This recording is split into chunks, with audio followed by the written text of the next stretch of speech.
Call me old-fashioned, but when your morning paper raises the spectre of World War III, as Moskovsky Komsomolets does on its front page, it's not the best start to a Thursday. Although, since the same paper's also reporting on Moscow region's best beaches and big mushroom harvest forecast, it's not all bad news.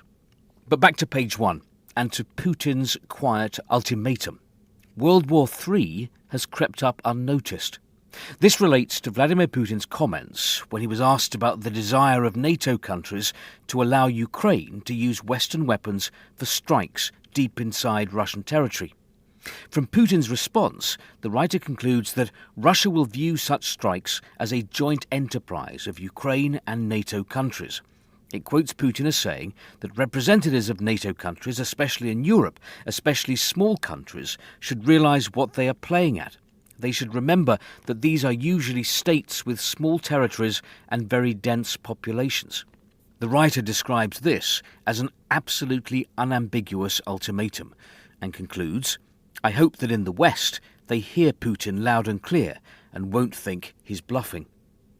This is clearly a subject that is causing concern in Moscow. It's on the front page 2 of the Russian government paper, the Российская газета, which mentions discussions in the European Union about the use of Western weapons on the territory of Russia. Everything that's being talked about now in Europe as a hypothetical escalation will in time become real. Russia should convince its former Western partners that each step they take will be met with a response they won't like. In response to NATO countries supplying weapons to Ukraine, Russia should be clear and unambiguous about the steps it will take in regard to the NATO alliance.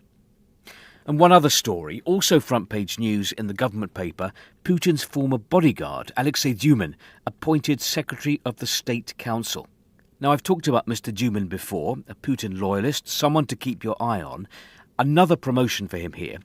What is the State Council? Well, on paper, it takes part in drawing up strategic tasks of the country's domestic and foreign policy. President Putin is the chairman.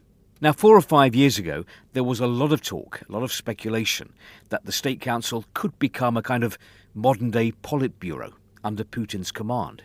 Независимая газета believes that probably this speculation will restart, since Dumin is part of the cohort of so-called presidential adjutants, or as some people call them, Putin's political sons.